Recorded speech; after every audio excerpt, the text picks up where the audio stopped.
الحمدللہ رب العالمین والصلاة والسلام علی سید الانبیاء والمرسلین فاعوذ باللہ من الشیطان الرجیم بسم اللہ الرحمن الرحیم۔ آج کے سبق میں ہم دورۃ الحدیث شریف شہادت العالمیہ سال دوم کے سلیبس میں شامل کتاب سنن ابن ماجہ سے متعلق بات کریں گے۔ آج کے پہلے درس میں کتاب ابن ماجہ اور امام ابن ماجہ کا مختصر سا تعارف پیش کیا جائے گا۔ فن حدیث کے ائمہ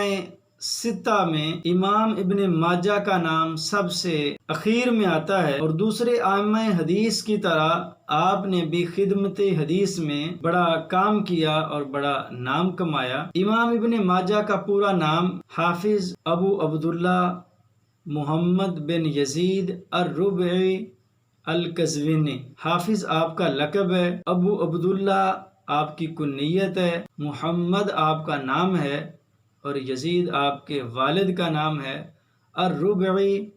القزوینی، الربعی قبیلے کی طرف نسبت کے اعتبار سے آپ کو کہا جاتا ہے، اور قزوینی آپ کا قزوین علاقہ ہے، شہر ہے،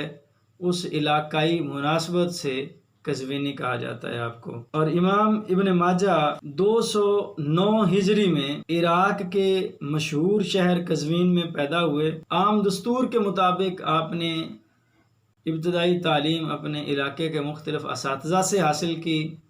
اور پھر علم حدیث کے لیے آپ نے دور دراز کے سفر کیے، جن میں خراسان، عراق، حجاز، مصر، شام، مکہ معظمہ، مدینہ منورہ، کوفہ، بصرہ، بغداد، تہران، دمشق، فلسطین، اسکلان، نیشاپور وغیرہ دور دراز کے علاقوں میں آپ علم حدیث کی طلب میں گئے، اور جو آپ کو پتہ چلا کہ کوئی شیخ الحدیث، امام الحدیث جہاں کہیں بھی کوئی موجود تھا، اس کے پاس آپ حاضر ہوئے، زانو تلمذ طے کیا اور آپ نے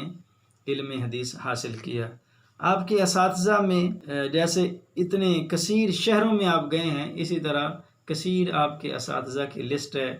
آپ کے شاگرد بھی بڑی کثیر تعداد میں ہیں۔ آپ نے جو تصانیف فرمائی وہ 3 بڑی قابل ذکر ہیں۔ ایک تو سنن ابن ماجہ جو حدیث کی کتاب ہے، بالتفصیل اس کا ابھی ہم تذکرہ کریں گے۔ دوسری تفسیر کی کتاب تفسیر ابن ماجہ، اور تیسری تاریخ پر آپ نے کتاب لکھی جو صحابہ کرام سے لے کے مصنف کے امام ابن ماجہ کے عہد تک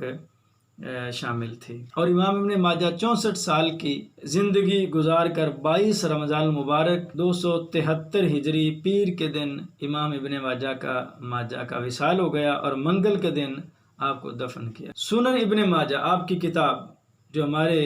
نصاب میں شامل ہے، اور یہ دروس ہے جامعہ فریدیہ کے طلباء کے لیے جو تیار کیے جا رہے ہیں، بالخصوص اور بالعموم تو یہ تمام لوگوں کی خدمت میں حاضر ہیں۔ تو سنن ابن ماجہ کتب سیاہ ستہ میں جس کتاب کو سب سے آخر میں شامل کیا گیا وہ سنن ابن ماجہ ہے۔ اس کتاب کو 5ویں صدی کے اخیر میں سیاہ ستہ میں شمار کیا گیا، اگرچہ کچھ کتب ایسی بھی ہیں جو قوت اور صحت کے لحاظ سے ابن ماجہ سے برتر تھیں، جیسے صحیح ابن حبان، سنن دارمی، دارقطنی، لیکن جو قبول عام سنن ابن ماجہ کو نصیب ہوا وہ اسی کا مقدر ٹھہرا۔ اور سنن ابن ماجہ میں جو اسلوب اختیار کیا امام ابن ماجہ نے اپنی اس کتاب میں زیادہ تر ان احادیث کو جمع فرمایا ہے جو باقی 5 کتابوں میں یعنی بخاری، مسلم، ترمذی، نسائی اور ابی داؤد میں موجود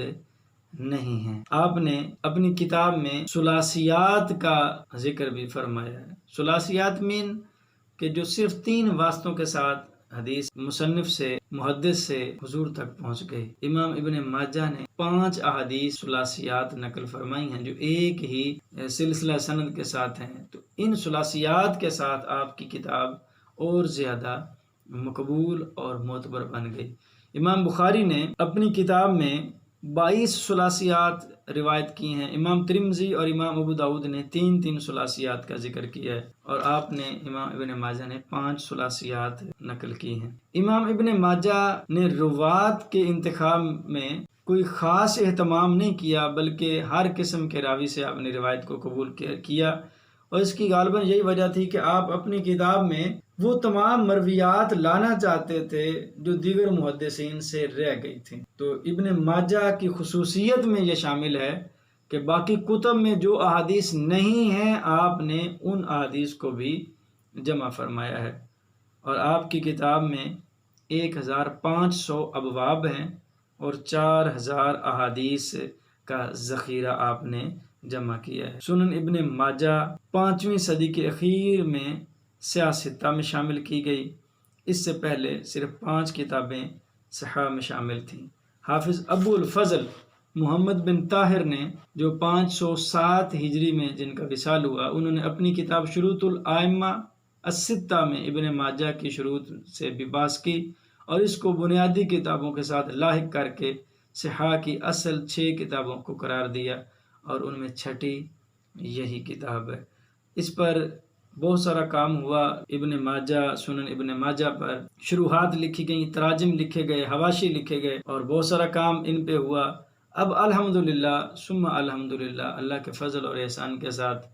ابن ماجہ جو روایات ہیں ان کو ویڈیوز کی شکل میں بھی طلباء جامعہ فریدیہ دورات الحدیث شریف کے طلباء، شہادت العالمیہ سال دوم کے طلباء کے لیے یہ ہنگامی حالات میں جب بالمشافہ اور لائیو انداز میں آمنے سامنے بیٹھ کے پڑھنا پڑھانا حالات نے مشکل بنا دیا، تو پھر ویڈیوز کی شکل میں بھی یہ دروس اب انشاءاللہ تیار کیے جا رہے ہیں، اور اللہ کی توفیق کے ساتھ حضور کی نظر رحمت کے ساتھ انشاءاللہ جاری رہیں گے۔ اللہ پاک ہم سب کو علم حدیث حاصل کرنے، عمل کرنے اور دوسروں تک اسے پھیلانے کی توفیق عطا فرمائے۔